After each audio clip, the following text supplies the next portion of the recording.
And you may be familiar with Hagia, even though it's a Greek word, as in Hagia Sophia in Constantinople, the great vaulted space, the sort of miraculously vaulted space that is now a mosque, but it's still known to us as Hagia Sophia, and it has this great dome that's like the sky hovering above it. But Hagia means a place or a person set apart. It has to do with holy, sacred.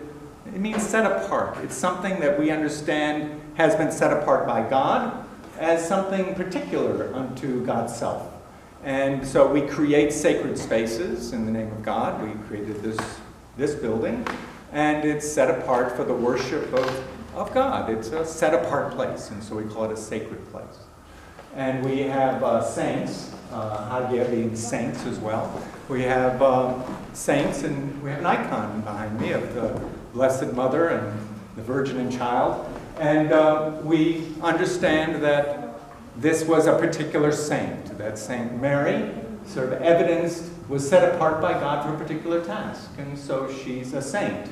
She's been set apart from the world and exemplifies some of God's grace and beauty in the world. Brings to us some touch in a particular way of God's grace, and also a companion in exploring for ourselves what it means to actually be set apart by God, to be a sacred woman or man, to be a saint in that way. And whatever your vocation, there's a saint to join you in exploring how to do that unto a perfection. And so there are saints for every walk of life. There's a patron saint. And so there's a patron saint for music, for engineering. It doesn't matter what your walk of life is. There's a saint to walk with you. And there's someone to sort of encourage you on the way, which indeed is something we understand to be the work of the saints.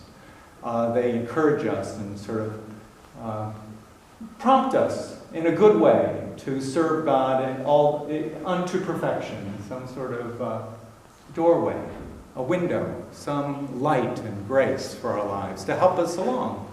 So there are particular saints, and there's a whole list of them. And the Roman Catholic Church, and for us, there's calendars that sort of honor different saints' days. And so we remember the lives of particular saints and how it is that for us there was some opening made through their lives into a dimension of God's grace and beauty and love that is just particular unto them. And it's meant to be encouraging. And indeed, saints are honored beyond Christianity. There are saints in every religion. There are those who have been understood to be holy men and women, and they've been set apart and identified as such. So that this is a common thing for human beings to, whatever their religion they practice, to understand that there are people who evidence of being set apart. And indeed, in the story of the raising of Lazarus that we heard proclaimed today, there's, for many religions, not just Christianity, the recognition that this is a saint, this Jesus, who could call forth from the tomb the dead. So obviously, he's someone who's been set apart by God in some particular way. And you don't need to, in that, go the next step or the next leap to understand that this is the Messiah, the Christ. Right? So religions around the world will recognize Jesus as a saint in that way, hearing stories like that. So we have that sort of collection or community of saints that we refer to perhaps in the Creed when we talk about the communion of saints, that we understand that we're part of an unseen host that are encouraging us and walking with us in our lives. And indeed, behind me are photographs on the floor under the table that are a token symbolizing that we have known saints, those who are saints for us, have been windows of God's grace and love, who are no longer walking with us in the way in which we once knew them. These are people that have passed on to heaven. And yet we carry them in our hearts, and in some way they accompany us in our journey, even though we can't see them anymore. So, there are many ways that we talk about saints. And in fact, Anglicanism is rather, and the Episcopal Church is rather broad in understanding what saints are all about, because we have saints that have been made saints by popular acclamation. You know, we might say that St. Augustine's has St. John Hall in its midst, you know. So we have saints by popular acclamation. And these are very important in the life of the church. And then also the New Testament talks about all believers being saints. That all of us being called into the church have been called as saints, set apart from the world in that way. Again, this hagia, this sacred thing of being set apart in some way to evidence God's grace and beauty and love through the lens of your particular life and of mine. And so that's being a saint. There's something sacred about your life and my life. And we're called to some sort of perfection of that radiance, some sort of perfection of that particular essential beauty and love which you've been brought into the world to reveal. And so it isn't such a far-off thing, saints. It's great to have wonderful saints like Saint Mary to encourage us in a particular way, but we don't have to think that's the only dimension. There are many other dimensions in terms of what it means to be in contact with the saints. I think you might have had experience of being with someone that you love or know that you love or have been with for a long time, and then you catch a look in their eye or something happens in an interaction and there's something that's transporting. And you just realize that something graceful and beautiful has just happened in the moment. And it's independent of the person you thought you knew. Something more, something undefinable has just occurred, and you just go, oh, and it's sort of breathtaking. And that can happen too, and that's sacred, you know. I think I've referred before to the thin places that the Irish spirituality speaks of, that they're just these points sometimes in geography for the Irish, but in our lives where it just becomes thin and you go, oh, beautiful. Well, I had one of those moments this morning, actually. And I wasn't like thinking, oh, I want to have one of those moments for my sermon this morning. But it was very convenient.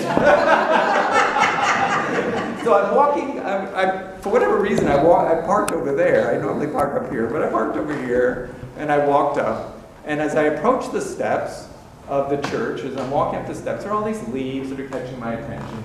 Hasn't it been a glorious fall? I mean, the colors are, and it's not just the dramatic colors, but the range of color, even with the oak trees. It's been incredible. Well, so I'm looking at the leaves and just enjoying them, and then my eye catches this. Now, don't name it. This isn't like show and tell to name it. It's like, this is beautiful. I just saw it, and I went, this is miraculous. I mean, something in my heart just leapt to see this little thing hanging out on the steps. And it's a common enough thing at this time of year, I suppose. You know, I think I've seen it before. But I never saw it in the way in which I saw it. I went, oh my gosh, look at this. I mean, it looks like a cherry, but this isn't a cherry. It's something else. And it's so intricate, it's so beautiful. And it put me in mind of a saint. Yeah, saint. Craig, you know the name of this one? The woman who held a hazelnut in her hand. Julian Norwich. And she just marveled at the hazelnut. And I read that and I went, what? Marvel at a hazelnut. And here I am marveling at this little thing, and it doesn't have a name to me. It just is. And it's beautiful. And to me, that's Hagia. That's sacred. It's not a saint, but it's sacred. And it speaks to me of how the sacred infuses all of life. All the people that you know, all the people you don't know, are infused with something sacred and beautiful, which I often don't see. We just sort of go along. And then every once in a while, it sort of pops out. And how that happens, I do not know. But I think being alert to the fact that it does happen, that there are these moments, it's such a graceful, beautiful thing. And in fact, that is part of why we gather as we do. Because we do things, in sort of an accustomed manner. And we know a lot of the people that come here, although today, you've got a lot of people to meet. Because I have been so surprised by who's been walking through the door today. People that touched my heart and are in my heart from St. Michael's, Bristol, from 10 years ago. People from St. Paul's, Wickford. People from St. John Saunderstown. I mean, they've just been coming in today.